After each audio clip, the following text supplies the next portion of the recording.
Hello, everyone. Welcome to the Game Junk Podcast, episode 110, recording on Sunday, June 19th, 2022. My name is Frank. My name is Sean. And my name is Andrew. And we'll be talking about a few smaller showcases that happened this week. Capcom and a Final Fantasy VII anniversary showcase. Talk a bit about Sonic Frontiers, open world gameplay. Talk a bit about what we played, including Shredder's Revenge.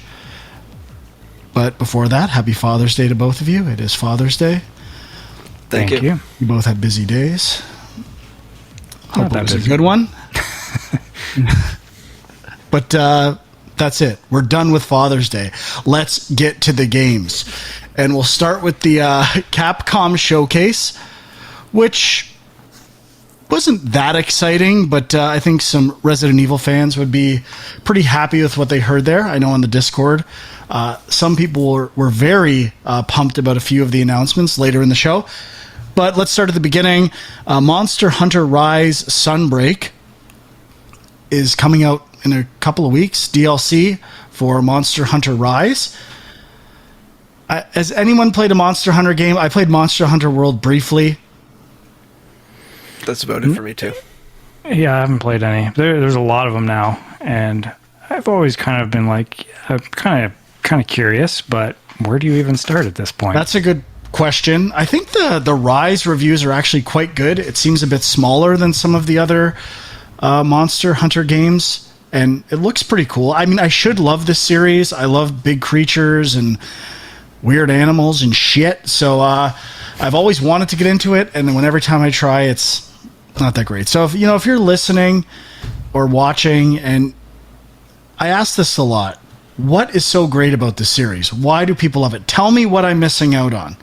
I need to know, because I did download the Sunbreak demo. I might give it a whirl, and sometimes with a game, you just don't know the right approach to take, or knowing what's great about it can help you understand what is great about it, because it's not obvious sometimes. And even with Souls-likes and From Software games, sometimes it takes a few tries to finally figure out, oh, I get it now. And I don't get Monster Hunter yet, so maybe I feel like co-op, like that's one of the big selling points, right? That you can like team up with a bunch of people and take down like these giant monsters and stuff. I don't know if you've ever tried it co-op, but absolutely not. I can't imagine myself ever doing it, but maybe that's it. So let us know. Anyone have anything else to say about Monster Hunter in general? No. Okay. Next, a little bit more information for Street Fighter 6. Not really. It was almost just like, we mentioned this already. This is the Capcom Showcase. Let's take a look a bit more. Did, I guess, illuminate a little about the campaign mode or playing through as a character to experience the world, but honestly, not much there. Didn't they announce like a new character too? Or was that another? It feels like they just broke up all the Street Fighter 6 news across like 3 or 4 different press conferences. Yeah, I didn't pick up anything new, but maybe to a hardcore Street Fighter player, there's something new there. And going along with fighting games, there was the Capcom Fighting Collection, which is coming out soon, which has a lot of fighting games. And some of those games are also featured in the Capcom Arcade Stadium Volume 2, which is coming out later this year. The first one I actually downloaded because Street Fighter 2 was free as part of this showcase. So I tried it out briefly. It's a little rough. The reviews on Steam were not great, but I don't know. I always wanted to love Darkstalkers and some of those monster fighting games. So I don't know. $50. These collections are getting pretty expensive. I know Sonic Origins, it's like 4 games and it's $50 in Canada. That's seems like it's pushing it for like really not much different. Maybe some HD textures, which with like 16-bit stuff, who cares? Yeah, the Sonic one is definitely, I think, trying to capitalize on the movies and just trying to be like, hey, if you want to get into the Sonic games, here's where you start. But those games have been around for a long time in much cheaper ways. So yeah, if they did a graphics overhaul or reimagined 16-bit like graphics and had, the Wonder Boy collection or some of the other ones that you change the filter in real time and see the different versions, there would be a pretty good case for buying that, I think. But as is, yikes.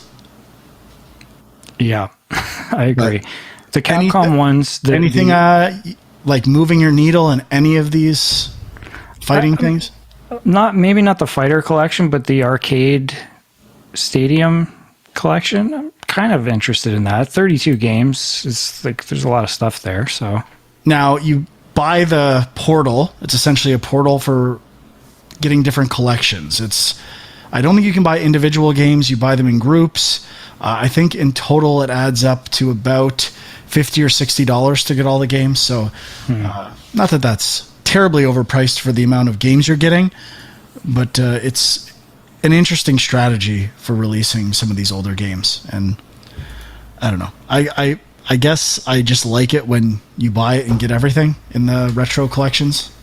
Yeah, I would prefer it that way as well, because then you start thinking, well, which ones do I really want? And then you're like, actually, I don't want any of them, so I'm just not going to buy this. So, yeah. Yeah. Next was an update on Exoprimal, which is like kind of a strange action game, co-op team-based dinosaur hunting game, which there have been a lot of. We've talked about this before. Games that feature slaughtering dinosaurs in huge masses. But I'm oddly intrigued by this game. It's got a weirdness to it that I like, and the idea of hordes of dinosaurs could be fun. After what I saw in this showcase, I'm actually less interested. I thought when they were attacking the dinosaurs, there was like almost no like reaction animations. The combat felt kind of boring, or at least less interesting than I remembered it last time. So I'm not writing this game off, but this presentation didn't do much for me. Yeah, it's a weird mix of stuff. It's dinosaurs and mechs. I'm kind of interested as well, but I'm guessing it's probably not my thing. But I'm keeping an open mind. I'm guessing it might be no one's thing, but we'll see. My needle is completely unmoved for everything we've talked about so far. How are the lids doing? They're good. They're up. Ready to go. Lids are up. Needle is down. Game announcements aren't helping. No, they're not. Wait for something to talk about. I will say I haven't played Exoprimal yet, but I can definitively say it's better than Ark and possibly Ark 2. Next, Dragon's Dogma. Didn't say anything in this conference. They said there's going to be a Dragon's Dogma 10th anniversary video separately a few days later. I did watch that. I've always been curious about Dragon's Dogma. I don't even know why. I think I've, through hearsay, heard good things about it. But watching this 10th anniversary video, I didn't know there was a climbing mechanic inspired by Shadow of the Colossus. And I did get it as part of the Capcom Humble Bundle a few weeks back, so I downloaded it today. We'll see if I play it, but I've always been curious to try Dragon's Dogma. Any of you played it? I did. I didn't play very much. I think I played a few hours. If I recall, when this game came out, it was after the first Dragon Age, and so I kind of picked it up, kind of looking for something in the same vein as that, but it's not. I don't recall it being very similar. Yeah, definitely. I mean, based on what the developers were saying, the video was just a retrospective about where the game came from, and it ended by announcing Dragon's Dogma 2 is in development. I'm sure it's still a ways out, but it definitely seemed like it's more action-based than RPG-based, which I kind of like personally. So, yeah, I know a lot of people really like this game, but I never really got into it 10 years ago or whatever when it first came out. I would be interested to revisit it, though. Definitely. Well, Capcom bundle on Humble, $25. You get Monster Hunter World, Devil May Cry 5, Devil May Cry HD Collection, Dragon's Dogma. It's actually a pretty good bundle. I'm not sure how much longer it's up there for. I think Dragon's Dogma itself is also on sale on a bunch of platforms for $5 or something. Yeah. In Canada. So, yeah, I might give it a poke. We shall see. Asked the Discord what they thought about it today. A couple responses, but nothing overwhelming. If we need to play Dragon's Dogma, let us know in the comments. So just real quick on the press conference for the sequel, which they did eventually announce, did they show anything there, or was it just an announcement kind of thing? T-shirts. Okay. They had T-shirts saying Dragon's Dogma 2 that they revealed after 10 minutes of history about the first Dragon's Dogma. So unless you're a D-Dogma head, forget about it. It's not going to do much for you. You can skip it. Okay. Next, getting into the Resident Evil portion of the show, starting with DLC announcements for Resident Evil Village, Shadows of Rose, which is in third person and led into a third person mode with Ethan. You'll be able to replay Village in third person. I think all of this stuff, and some mercenary stuff being added to Village as well. Not that I know much about it, but all of that coming in October. I believe it was October 28th. I don't see a date here on the thing I'm looking at. That's what I wrote down. October 28th. And so this is like obviously paid DLC, right? Like it's not just I'm assuming a free update or something. And then after that was Resident Evil 4 trailer. Pretty much the same trailer we saw before.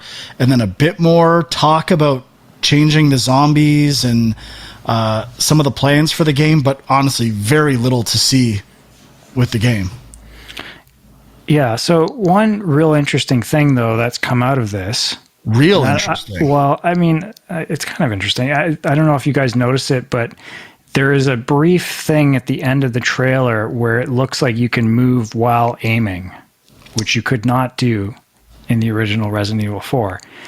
And, I mean, like, I saw people talking about this, and some people saying that's amazing, some people saying this totally ruins the game.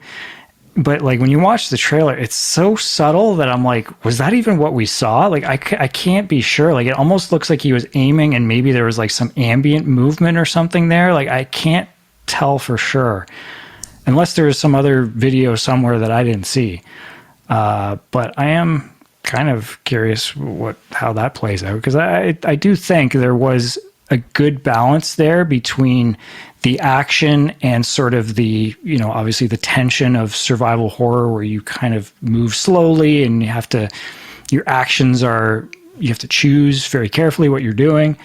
And I think going more action could be fun, but yeah, I agree. It might take away from some of the tension. So I don't know. But before I said, I don't know if this remake is moving my needle, but I'm kind of feeling like maybe I will, it's weird. I'm pretty sure in the Resident Evil 2 and 3 HD remakes, you could move while aiming. So I can that's why I think a lot of people are assuming that would be the case anyway. It would make sense. It feels like it's a continuation of those games. So I'll be honest, Sean. I felt the tension in those games, and I felt like my decisions were consequential. So okay. I'm not buying it. I don't care. I want to be able to move. I'm not living on the GameCube anymore, bud. I've moved on. I mean, I guess if you're trying to sell people on wanting to replay this game, that's one way to do it. Hey, now you can do things you couldn't do in the other game. So I get it. But yeah. Sean, will you actually play this game? It's going to be a big deal. You love Resident Evil. Resident Evil 4 is one of your favorite games of all time. You've bought every one, multiple ones. To be fair, you did finish 7. Will you play your favorite Resident Evil game in remastered form? Well, I will say I'm a lot closer to saying yes. But the next announcement... more important question. Will you buy it? Probably. But the next announcement you're about to get to is going to be kind of lead into how I feel about playing Part 4, because I still haven't played the remakes of 2 and 3. And now that there's a next-gen update, it's probably time to do that. There is no chance you play these games, but you should. They're short. They're not big games. Exactly. The fact that they're short, yeah. They look great. There's action. They rock, dude. I platinumed them both. With cheating, of course. Like, I used infinite ammo. I didn't do it for real, but I thoroughly enjoyed both of those remakes. So I'm pumped for Part 4. Give it to me. Now, is this trailer for Part 4 any different than what they had shown at the Summer Game Fest or whatever it was? The first hour or the first minute and a half, like that, like trailer, it is the exact same trailer as far as I can tell. And then after that, they followed it up with a little more footage, concept art. But was that the walking through the forest extended cut? Okay. I don't even think. No, I think they showed. I don't know. I'm bleeding together with the RE8 DLC, but I think a little bit of that part where he kind of comes to the house was already in the trailer somewhere. I think the first part of this presentation was the exact same trailer. Okay. Yeah, and I think there was just like a little more narration and some additional tidbits. Yes. And then finally, I think probably the announcement people were most excited about was Resident Evil 7, Resident Evil 2, and 3 remakes, HD remakes, getting, I like that they said, current gen upgrades. They didn't say next gen, they said current gen. If that's not your current gen, you're living in the past. You are playing garbage gen versions of those games. You need to step it up. I have not looked in to see if there is auto pop trophies on these. I will be doing it very soon. 2 auto pop plats coming my way. Can't wait. And I'm going to feel so good getting them. But apparently this is a big time needle mover for Sean. He's going to play them now. Yeah, I mean, it's giving me the push that I probably needed. Not that I don't have a million other games on my list right now, but these are in there somewhere. Needle is up. My needle is down. As it should be. All right. Well, that's it. We're not giving a grade for this. I refuse to give a grade for these like miniature shows.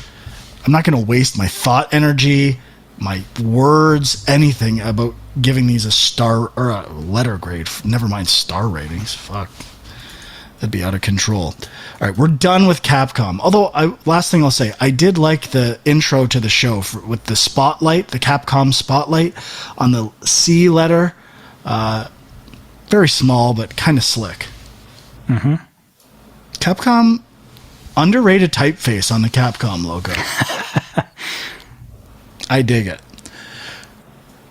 Next, we'll get to the Final Fantasy VII 25th anniversary celebration, full of news and announcements. Huck, you are our resident Final Fantasy aficionado. Just before we get into specifics,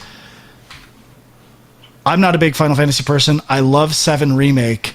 Lots of Final Fantasy VII news here. How much did you care? I would say I would about 50% care. 50% care. 50% of the announcements I cared for.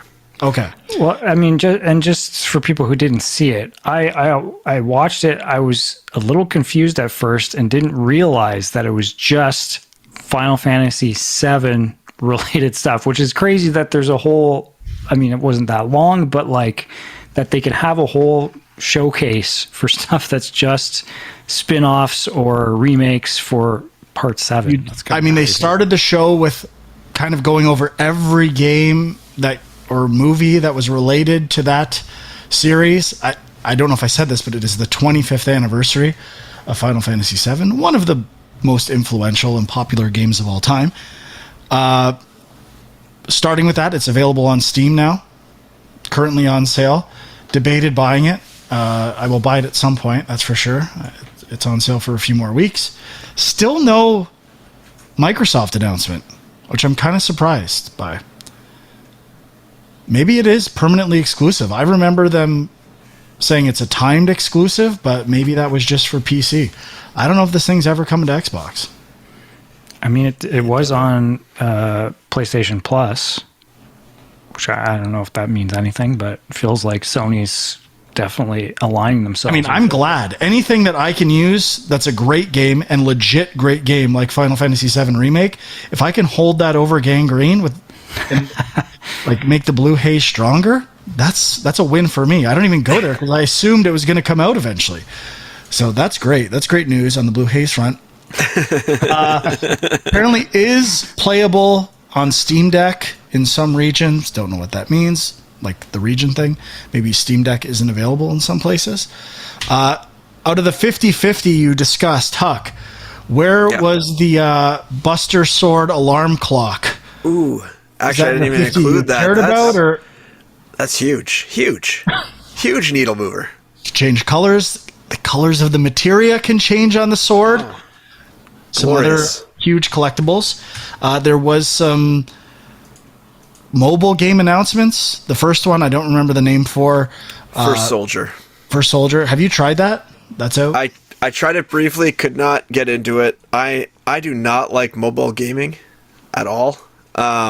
So, I don't know. I did download Diablo Immortal, though, but have yet to tap on it. So, I don't know if I'll ever get to it. But, yeah, this game's been out for a while. This was for their Season 3 content.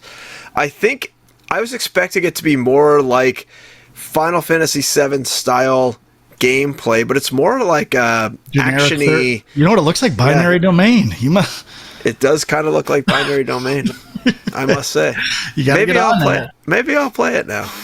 I mean, I don't care about this next game, but it looked way better to me. The Ever Crisis, that's almost like a Final Fantasy VII Funko Pop style. Yeah, but I mean, taking the original art style and improving it in a lot of ways. So yeah, this one is kind of weird because it was like Final Fantasy VII, and they showed a lot of stuff from like the original Final Fantasy VII game, but then they have called it Ever Crisis, not just like Final Fantasy VII Mobile. It seems like a lot of the things are focusing on, like, spoiler alert, at the end of 7 Remake. It seems like they're trying to expand on the Zack Cloud story, and all of this stuff seems to be tapping into that. Yeah, I don't know if this new Zack party where like everyone's loving the Zack story is going to work out. I find Zack terribly uninteresting, and unless they're going to add some stuff to take the main character, turn his hair black, and make this a big deal, there should be cool ideas. They're even playing the original 7. I was like, okay, so it's a clone. They're the same person. This is a cool idea, but I didn't really learn much about it, or I don't even remember what the point of it is in either of those. Did you ever play Crisis Core on the PSP? Okay. So, I mean, we should say there is a Crisis Core Final Fantasy VII reunion coming in the style of Final Fantasy VII Remake, which, I mean, I remember that what'd you call it, jackpot system or whatever in the corner. Yeah, I'm actually kind of excited for this. It's coming this winter, and I'm into more Final Fantasy VII Remake stuff. Yeah, I don't know if they ever explicitly said it is a remake of Crisis Core, or if it's just something similar to the Crisis Core game, or a spin-off, or I'm not sure exactly what it is. Kind of the same as that mobile Final Fantasy VII game. A little nebulous, you might say, with all very nebulous. But I'm also excited. I thought it was a little strange because it definitely looked. It had the same style as Final Fantasy VII Remake, but it didn't quite look as polished. So I don't know if that's because it is like going to be mobile, but it looked like it was controller. Yeah, so it was kind of hard. Not mobile. It said PlayStation 4, Xbox. And what I'm trying to remember is if it said Switch. I think it might have said Switch, which would explain that. Do not quote me on this. I don't know, but it's definitely. It looks like it is coming to Switch. Yes. So I think that's where so they had to scale everything down big time. Okay. It's running on garbage gen platforms, not current gen. That's a good way to put it. Very, very astute. So finally, the big announcement of the show was finally getting Final Fantasy VII Remake Part 2 officially announced with a release date. It's called Final Fantasy VII Rebirth, and it comes out winter.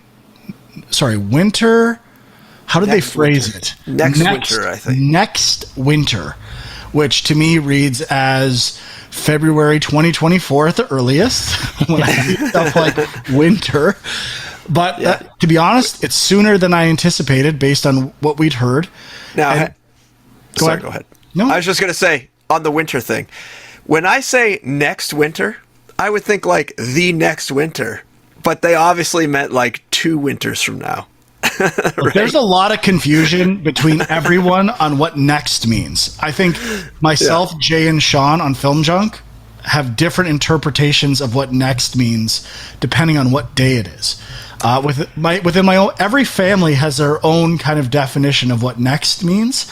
I'm going to say officially, my definition of next aligns with Square Enix. Okay. It's not this winter. The winter we just had was last winter. This winter is the one coming up. Next winter is the one after, which is what everyone should use. So thank you, Square Enix, for getting it right. I think Frank's at least right that the farthest away this could possibly be is what it means. Sean, coming at my definition of next and this. Don't worry, I picked up what you're putting down there. That's fine. I'll agree with you. To disagree, but yeah, my prediction is this game will release January 2025. That's probably a good prediction, actually. It's definitely a sneaky way of not having to put a year on it. Yes. So. And I'm also basing that prediction on what we saw in this tease. It was literally Cloud and Sephiroth walking. That's it. I mean, I'm sure people are discussing, is there going to be an open world map? Is this going to expand the game like the original did when you leave Midgar? My prediction for that is it will not. It is going to take that game and condense it down a linear pathway. I don't think there's going to be an open world map. I don't think you're going to be able to go wherever you want. I think it's going to force you down a particular pathway. Well, but they did say it's officially a trilogy, right? Correct. That as well. And they said the last one, I mean, we have to do it. Anyone care to guess or make predictions on what the last in the 3 will be called? We have Remake, Rebirth, and what's the last one? Redeath. Redeath. Regenesis. Mine is Reunion. And they already called the Crisis Core one that. Crisis Core Remake Reunion. Well, there you go. It's the bookends to this trilogy. It makes perfect sense. I mean, I thought Reunion because, I mean, I think the whole thing is going to cycle back so that Aerith lives and they get reunited in the end of that game. There you go. Recycle. Final Fantasy VII Recycle will be the last one. Okay. You heard the predictions here first. I think some people were saying Resurrection, but it seems like the emphasis is on not like you'd have to keep that solid sound, not for sure. Right? Everybody will just call it Resurrection. Yeah, it's Resurrection. Resurrection. Okay, Huck, we both love Final Fantasy VII Remake. Yeah. Did this announcement mean anything to you? I mean, all I took out of it is, okay, it's getting made, which we already knew. It's not. Yeah. So I think I'm gonna put my Final Fantasy VII cred on the line, but I think this walking section is from Nibelheim, which is like a very important town in like Final Fantasy lore, and I think there is kind of a scene in the original game where Cloud is walking with Sephiroth in a very similar fashion in the past. The flashback. They do the flashback of how he beat Sephiroth. So the way that the talking was going, though, it made it sound like it was current and not like a dream, from what I remember. Yeah, so I think in the original, it's a combination of both. So it's framed with like Cloud telling a story over the flashback. That's happening within the flashback. That is current time then. So that lines up with the original game. I just think, they're really being withholding about open world stuff, which to me means it's not there. Yeah, but they did show like the meteor coming in and hitting the planet, which is, part of the original kind of story aspect of it. And there was a lot of, I found it kind of interesting how the choice of words, especially with the dialogue with Aerith and Cloud in the kind of over talking where she's like, what do you mean you saw me die, or something like that? Like they're like implying like he now has these visions of the future, which was established at the end of the remake. And technically it could be Zack talking. We don't know. They, I assume, have the same voice. I don't think that's how the story goes. Okay, I don't know. So I'm trusting you. You're putting your Final Fantasy VII cred on the line. I am actually. I think Zack is real. Zack is a real person. Right, but aren't Cloud is the clone? But they're not clones. Zack. No, not Zack. Zack's like a legit soldier, I think. Like a person that became a soldier that was like first class, and then Cloud was a clone, and kind of somehow his like memory got imprinted, thinking he was Zack. Oh, okay. I could be wrong. I thought Cloud at least Cloud was a clone, or one was a clone of each other. Because don't they look exactly the same, just with different colored hair? I mean, they wear the same uniform. I mean, I don't remember in remake, but in the original, it's literally the same model. So that makes you think that.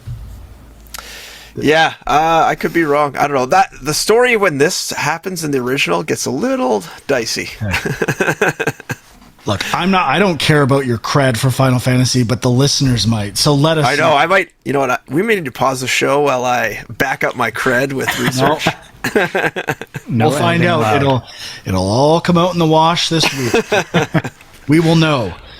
Either way, sweating over here now. I still trust you over me.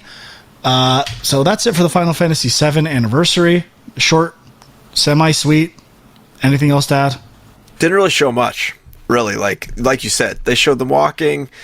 I mean, it's just cool that they are going to have Nibelheim, I guess. And obviously, there's a lot. I mean, a lot of the story kind of hinges on Nibelheim and the original. So obviously, they're going to go back and do the mansion-y stuff and all that. So kind of cool. Well, I mean, I don't have any plans, but do you guys have plans for the Final Fantasy VII 25th anniversary?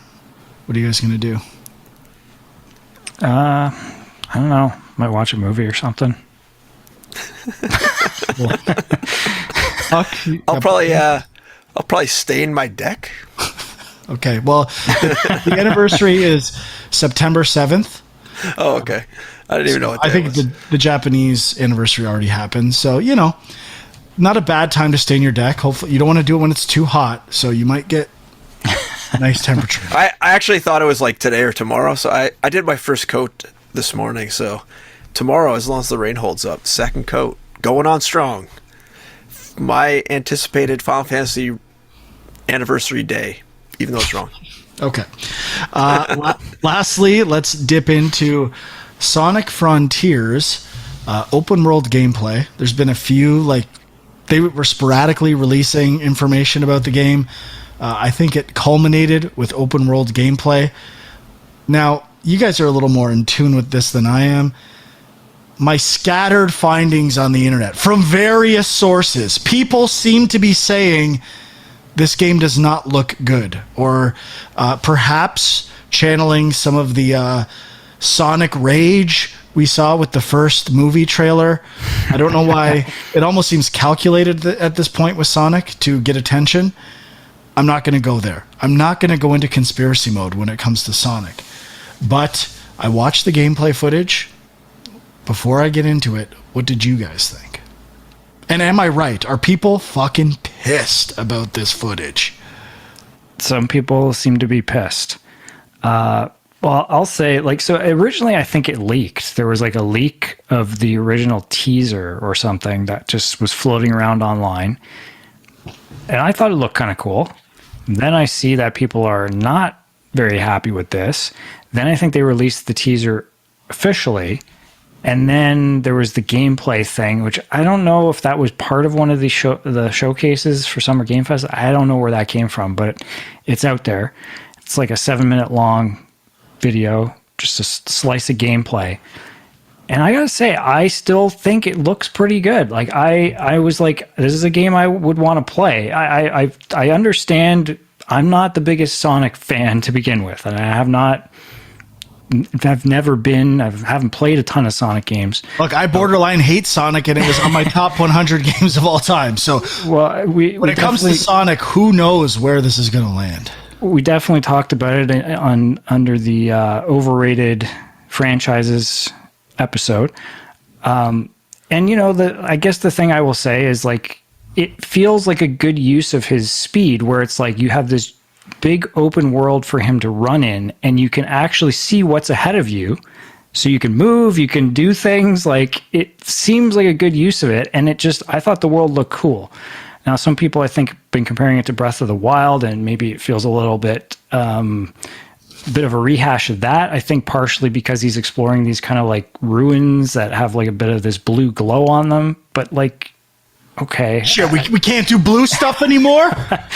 I don't know if that's where it comes from. Like, but and I guess the other thing is there's no enemies, I don't think, in the gameplay. So maybe that's something to be worried about. I don't know, but I like the look of the exploration, and like there's some puzzly type stuff in there. I thought it looked cool. All right, Sean, you weighed in. Huck, are you taking Sonic side or internet side? Well, I was busy confirming that my take on Zach was correct, but I did hear that you guys actually liked the game, which I am blown away. I haven't weighed in yet. I haven't weighed. Sean weighed in. We know where you stand. You just said that you hate Sonic, so we know where you stand, Frank. Don't try to hide it. This game was a giant turd. I don't know how you guys think this looked good. Okay, giant open nothingness, but there's magical glide rails or guide rails, guardrails, whatever the hell you grind on.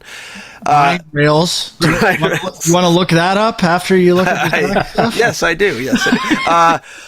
But like, I couldn't, like, I know that it looked like it was open world, but half the time that Sonic was running around, I was trying to put my mind as if I was playing it, and I had no idea where to go. The camera was constantly flipping around to give you all these awesome camera views of him grinding these wheels and grinding these rails and whatever the hell he's grinding. Grind wheels all day. Yeah, and like, I'm like, I wouldn't know where to go. What buttons is he getting?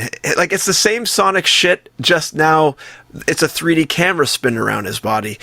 Like, I think they did the game a possibly huge disservice by not having any HUD on the videos. So you have no idea how he's making these decisions of where to go. Like, it's a giant open field, and he just like happens to hit these like purple speed boosters and then like these magic balloon things that pop him up in the air, and he like dashes at the exact perfect direction to hit the next one. Like, come on. Like, there better be some sort of something in the game to tell the player where to go. No one's ever going to find that shit.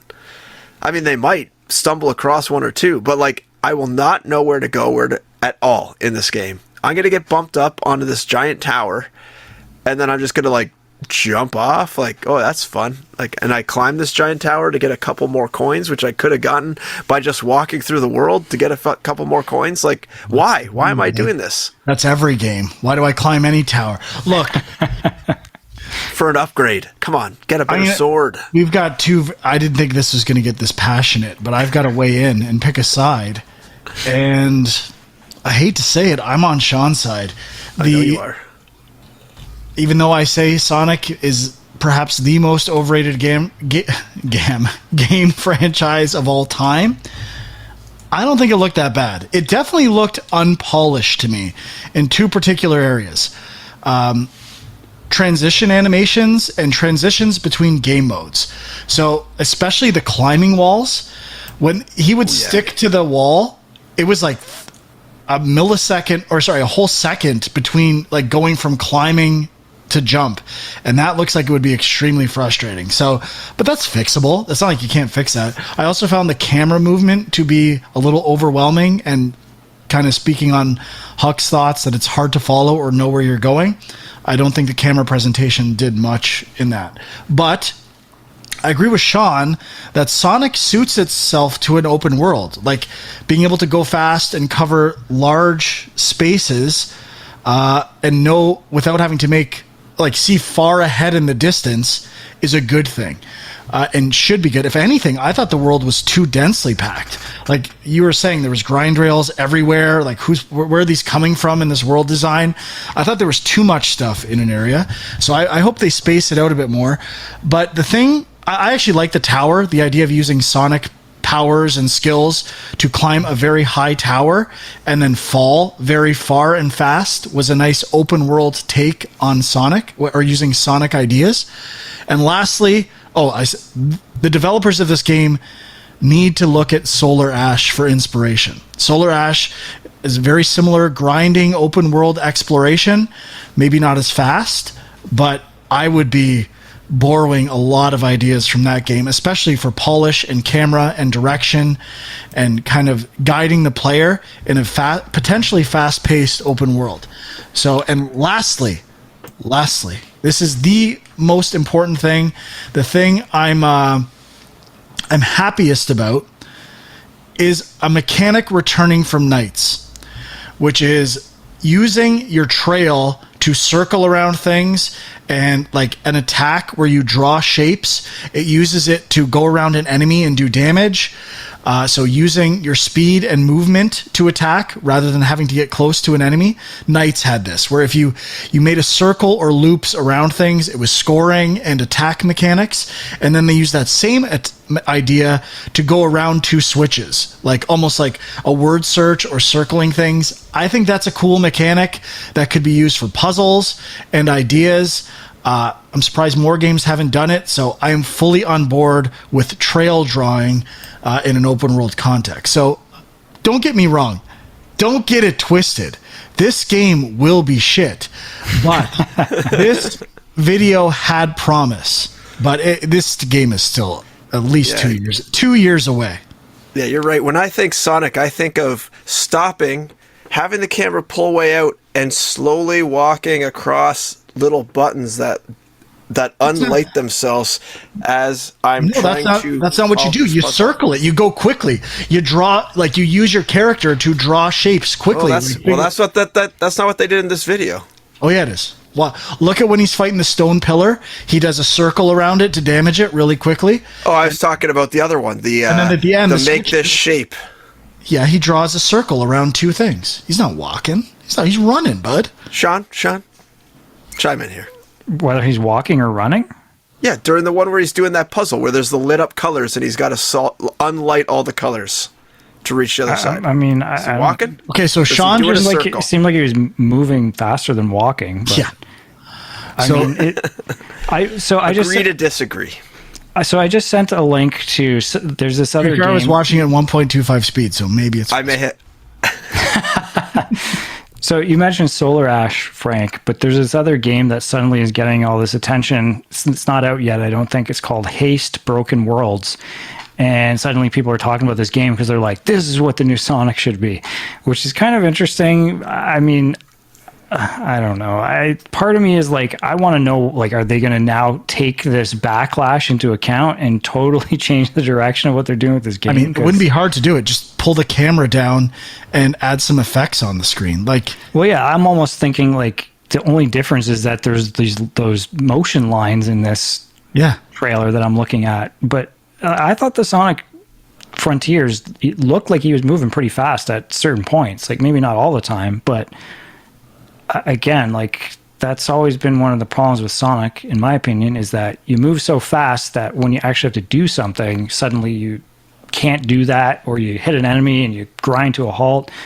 But I don't know. Like, again, I'm not a Sonic guy, so if all the Sonic people are like, this is not what I want, then I guess maybe you got to listen to them. But the better question is, who are the Sonic people? I still don't get it. Apparently you're jumping on that train. I'm just not going to beat up on this game unless I think it's worth beating up on, and I don't think it is. All right. We're wrapping up Sonic Frontiers. Any last thoughts about this game? Nope. Okay. Let's get into what we played. I don't know if there's a lot to say, but we will be talking about, dare I say, our most anticipated game of the year. At least one person here, possibly two. Teenage Mutant Ninja Turtles Shredder's Revenge. Oh, yeah. Finally out on Steam, PlayStation, and Xbox, part of Game Pass as well. Day one launch, which is a new beat-em-up Ninja Turtle game featuring 6-player co-op, online, 4-player local co-op that is like the classic arcade games, and Turtles in Time and the Hyperstone Heist, and a new version of one of those games, which everyone was kind of pumped for. Nostalgia kicking in big time. We played it a bit co-op, Sean, for Film Junk, and I continued and beat the game today. Huck, let's go to you first. Your kids were dying to play this game. Yes. You were very excited for it. Have you played it? Yes, I have. It's been a big hit. I only played it with one of my sons. The other one has been avoiding playing, but we made it to, I think, the 11th stage, 10th or 11th stage. I don't know how many stages there are, but 16. 16. Okay, overall, really enjoying the game. Really enjoying the polish. We've been playing primarily as my son's being Leonardo and I've been Splinter. So I haven't dabbled in the different characters to kind of see how range and speed and power are affected, because each character has slightly different stats in those regards. But overall, really, really liking it, I would say. Sean, what are your thoughts? Yeah, I was really enjoying it as well. I mean, we'll have a video up on the Film Junk Patreon for people who are interested. I do think just that initial play session that we played to start, there were a lot of things that at least I was not catching on to. Like even the idea of, I was confused about, so we played story mode. So there's like an arcade mode and story mode. The difference being arcade mode, you have 3 continues, and if you use them all up, basically you got to start the very beginning of the game again. Story mode lets you, basically saves it after every level you've beat. And we were a little confused, or at least I was, you could say if you were not, Frank, but with when people die and you're playing co-op, you can heal them by giving them some pizza. But, you know, obviously there's enemies around, you can get hit if you're trying to heal them. So after a while, we kind of stopped trying to heal people because it was like, well, they just come back anyway, so who cares? But you do use up one of your continues at that point, and eventually you'll run out and will only be able to... I think each player has a set number of lives, and right. You increase that number by leveling up characters. That's probably my big... Like, it's individual. So if I was to switch to a different character, they wouldn't have those things that I've earned. And so I switched to a character late in the game, and I'm like, it got way harder. So I don't like the progression systems that it's linked to characters rather than just like the player. That would be my one complaint about the game. But I think it does do a really good job of capturing the feeling of those old games and improving on quality of life stuff without going too far with it. I think it like walks a nice, simple, accessible, control scheme without getting too complicated or adding too many new mechanics, but still having a little more depth than the originals. So I liked it as well. I don't think it's like amazing by any means, but it's scratching that itch, exactly what it's designed to do. It does. And if I had another small complaint, it feels a little too close to the originals. Like, a lot of the bosses are the same bosses. I wish they would have dipped into some new territory. I mean, I don't know how many ideas there are in the Turtleverse that you can pull in, but there's characters that have never gotten boss treatments in those games, and it seems like it's leaning on the typical candidates from all of those, which may be a calculated choice based on nostalgia, but I would rather see like some cool new ideas. I loved the last boss, I will say that. I thought the last boss was great. Like the idea of the boss. Cool. I thought they did a good job of just adding enough variety to the enemies. Like, there's a lot of enemies. Even the foot soldiers, like, it's pretty easy to just make a different color, but all the colors are pretty unique, and as soon as you see the color, you kind of recognize what their move is, because there's like I know there's one that is almost all black, and when you hit them, they actually like jump up and throw ninja whatever darts or whatever they are, and I thought that was pretty unique. I don't know if there's ever been, you know, an enemy like that in the previous games, but also just I think this game is better than Streets of Rage 4, which I also really enjoyed, which was a newer beat 'em up game that I believe the same guys made. But I like this one better. I think they capture the enemies better. I like that they have a lot of the callbacks to the original games, where you can, you know, throw the enemies at the screen and, you know, toss them around side to side, and I think the combo-y stuff is new though, right? Because there's a certain, I haven't quite figured it out, but there's some little special move your guys can do if you're attacking the same guy or something like that. There's a combo counter. If you continue to get hits on without taking damage, there's a small cool time element too. If you go a long time without doing it, it can reset your combo. Actually, that part doesn't reset. It's just consecutive hits without taking damage, and you build up a meter. At the end of building up that meter, you earn a super move, which used to drain health in arcades, I think, to use your super move with like up and the attack button, or two buttons at once. No, sorry, that's what it was. But so they've moved that into a combo economy, which works, and you can unlock. By the end of the game, I had unlocked 3 of those moves, and by saving up all 3, you could do like a radical move, which I absolutely failed at pulling off, and it was in the last level that I got that, so I still haven't done a radical move, but it's pretty fucking radical, I'll say that, even though I haven't seen it. I can't wait to see it. It's but now I got to use the same character again, because now that I've unlocked radical moves, I have to unlock them for every character. Boring, lame. So that wasn't even the move I was talking about. I'm talking about, so I've noticed playing as Splinter, if you're attacking the same guy as one of your partners, occasionally you'll get this kind of like pink glow around you, and I'll do this like spin kick. Oh, the co-op attacks. Yeah. Yeah, I thought I noticed a couple when we were playing, but I did not put any thought into why or when that was happening. You enjoy. So I'm not really sure exactly how those get triggered exactly, but they could be just that you're hitting the same guys at the same time, and kind of tying to the combo thing Frank was talking about, where if you do like 3 or 4 hits in a row, you get this special like room clearing or area of effect. It was like left bumper or right bumper for some of that stuff, but.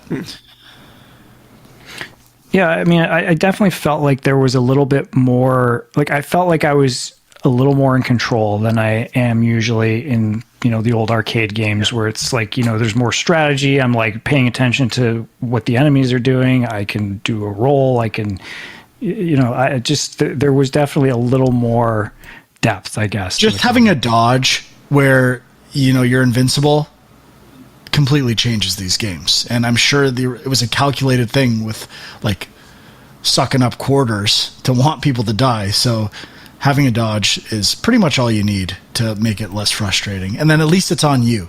The tells are pretty reasonable for damage, so it is still frustrating occasionally, but I think you could learn it if you actually really enjoyed the game or cared about it. Mm-hmm. So yeah, I'm digging it. I don't know, now that I've beaten it, will I go back and play it?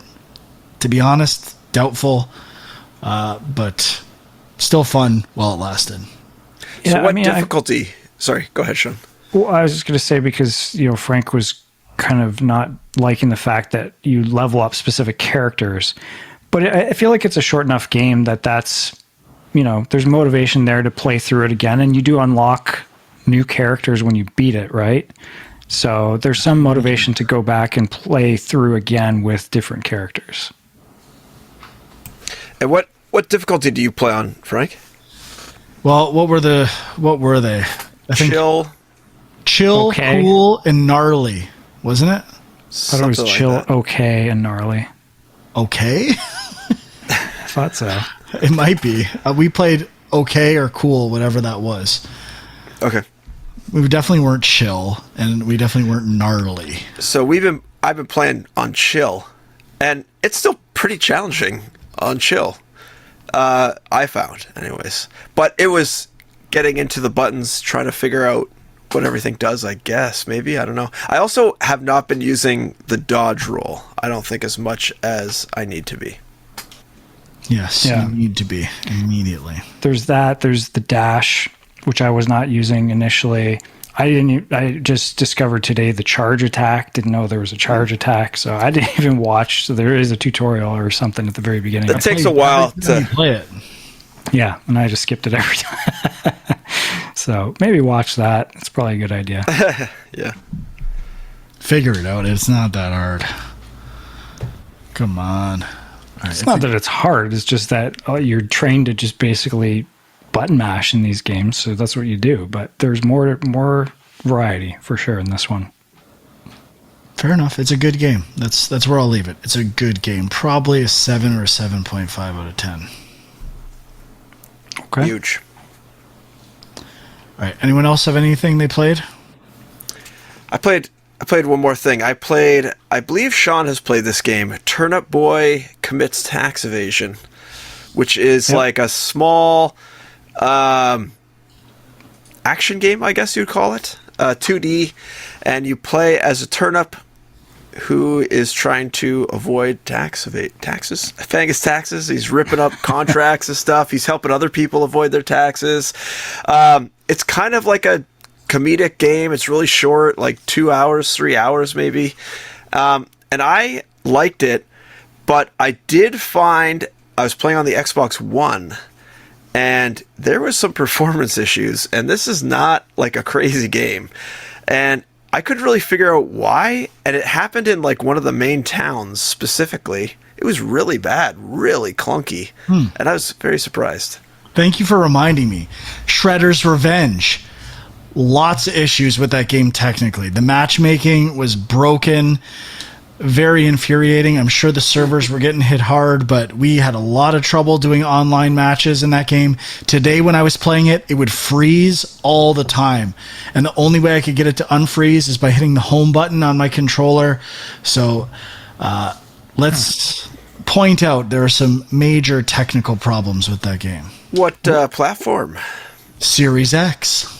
Oh. Were you playing online today and it was freezing, or was it just... No, just single player. It kept freezing for me. Oh, wow. Weird. Yeah. Single player, dudes. Wow. Not radical. The Turnip Boy game I played on the Switch, and I do not recall any major performance issues, so I don't know. That is a little weird. Yeah, overall, though, really liked it. Had some funny moments. I thought the gameplay was pretty fun. You kind of get weapons here and there. There's not too many weapons. You kind of start off with like a watering can, and then that leads into some puzzle elements where you use it to water plants, and the plants turn into things like a bomb or like a wall, essentially, that you can push around.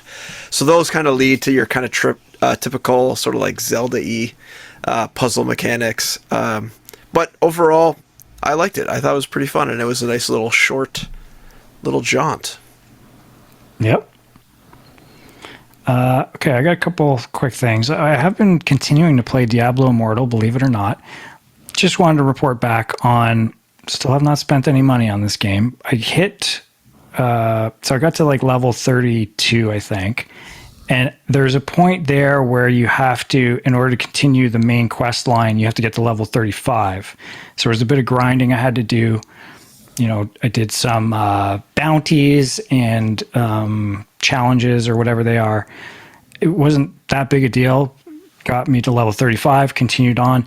Now I've hit another point where I think I have to get to level 40. So I'm feeling like this is now how it's going to continue in the game. And now I'm starting to feel, okay, like it's not, again, not that I have to pay money to do this, but I have to grind, and I'm not kind of losing the itch to keep playing. Pay with your time, pay with your life. Exactly. But, you know, I'm still surprised how much you can play of that game without really hitting any walls. And I thought it was pretty solid. Wanted to mention Disc Room, which was added on Game Pass like last week, I think. I think it's been out on Steam for a couple years, so it's not like a brand new game, but I thought it was pretty fun. It's kind of this bullet hell game where you're in a series of connected rooms that just have like basically saw blades bouncing around, and you have to dodge the saw blades. But the interesting thing is they add these different challenges that you have to complete to open up new doors, and sometimes you actually have to get hit by blades. Sometimes it's like get hit by 10 different kinds of blades, and then you're going to different rooms to find different types of blades, and sometimes they only come out. It's kind of a puzzle mechanic for discovering the world. Yeah. There's like weird conceptual things that you can't do until you get a certain power, and it's interesting for sure. Yeah, and it's like, quick little, usually like 30-second runs or something like that. And clearly Super Meat Boy inspired, I would say. I think so. So I was really enjoying it, but then I kind of hit one of the bosses that was a little bit like, it's like maybe like a minute long or 2 minute long run. And you basically have to hit these switches or something, or hit these bombs. And there's like 100 of them. And I multiple times got to 99 and died, and I was like, fuck.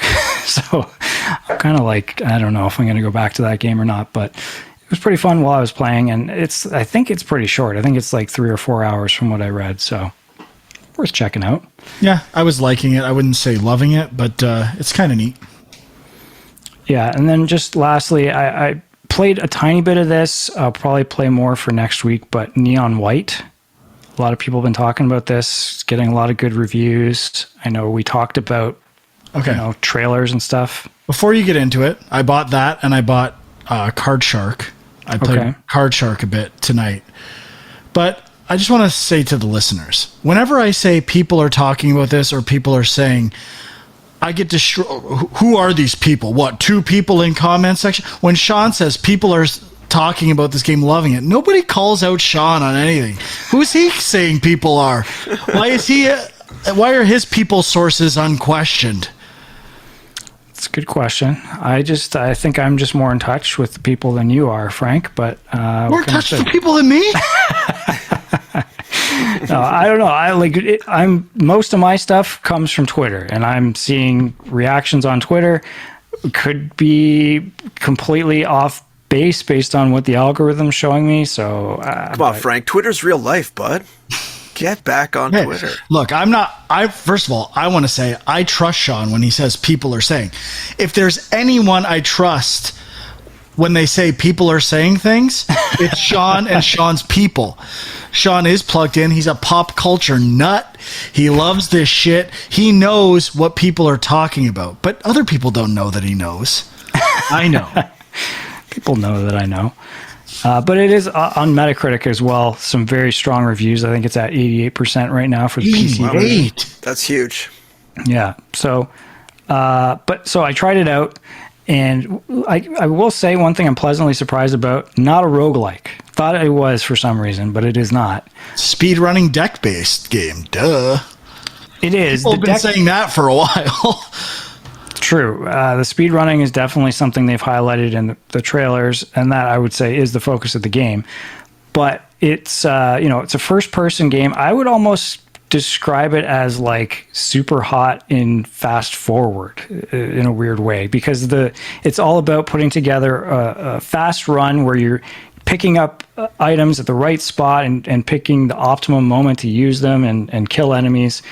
And as you mentioned, like there is this, I guess, deck building element. Maybe I haven't gotten far enough in the game to really see how you're building a deck. To me, it's like you're picking up these cards, but the cards are just weapons or abilities. I don't know why they really need to be cards other than to say they're cards, because that's the cool thing right now. But, most of them you either can use them or they have like a discard ability, which is like you throw the card away, but you get something extra out of that. And yeah, it's very fast and fluid and very fun. And there's kind of this story that feels a little bit like Hades, but it's not specifically like it's kind of its own Aren't mythology. You trying to get to hell? There is some mention of that, but it's not directly related to Greek mythology, I don't think. But yeah, I mean, it did remind me of that. But I'm enjoying it. Cool. I only played about 40 minutes of Card Shark, just to see what it was all about. And you basically are learning like deception stuff with cards. So how to like cheat at a card game with a partner. You play the partner in the first scenario, then you learn like 3-card Monty, and then into like card tricks with shuffling cards. So I've only done the first 3 episodes, I think, out of 28. And it's interesting. I really like the art style, and I don't know if the mechanics are that fun. The game it reminded me of the most, at least the first mini game or controls, were very similar to my favorite portion of What Remains of Edith Finch in the fish plant, where you kind of have to do 2 things at once. So I think it's going to build on that idea. At least I hope that's what it builds on. And not getting caught, I think, is the goal. Like, as you're tricking people going through the game, you don't want to get caught, because I saw there's a permadeath mode as well, where if you make one mistake, people say you're cheating them out of money and they kill you, which the game kind of establishes early on. So I was digging it. Didn't play it much, but I thought it was pretty polished, and surprisingly told you it's best played with a controller, which I was not expecting. A card game, I almost expected mouse to be a control option. So pretty good. Decent game. Only 40 minutes in, though, so tough to give a full endorsement at this point. Cool. I played one more thing, which I was reminded of because it's Game Pass, just came on Game Pass, was Ninja Gaiden Sigma, which I'd never played before. So did I, actually. Yeah, so I actually had never played this game, and I remember a roommate in college loved this Ninja Gaiden series, and I always watch him play, and it looked way too fast and frantic for me. But I must say, once you're in there kind of like button mashing, it's quite smooth, and they really do a good job of like getting you to use your defenses to block just enough to like counter. And I was really digging it, actually. I thought it was really fun. I didn't make it very far. I maybe only played half an hour or so. But yeah, the combat's good. I like the block and then dodging out of the block. But yeah, the camera is obviously is dated, and the camera is a problem. I remember that back in the day, like the fixed camera was tough to get around, and I always found it too hard. But I was, full disclosure, shit at games then. I thought I was good at games. I was a complete loser. I was a piece of shit who didn't understand video games and thought they did. I was the worst. So I wanted to go back and be like, man, how fucking stupid and pathetic was I in 2003? And it turns out pretty fucking stupid and pathetic, because this game isn't that hard, at least yet. So yeah, I'm digging it. I'm fucking digging it. I was pretty stupid and pathetic back then, because I remember being so excited about Ninja Gaiden on Xbox. Played it, couldn't beat the first boss, sold it immediately. Sean, you got to do the test. You got to play it now. Yeah, there you go. I really should. Step up. You're still stupid and pathetic. All right. Anything else to discuss? No. That's it. All right. Check us out on youtube.com/GameJunk, Film Junk for Sean on Twitter, My Angry Commute, and Equilibrium Sis for Huck. Next week, who knows? This was already kind of a lull after the big showcases, so maybe worse next week. Prepare for the worst. Discord links are in the YouTube videos as well. Thanks for listening. We'll see you next week. Bye-bye.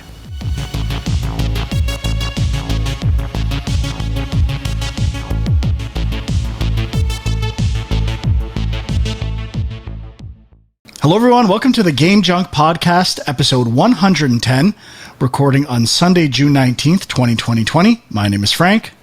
My name is 2020. What did I say? 2020.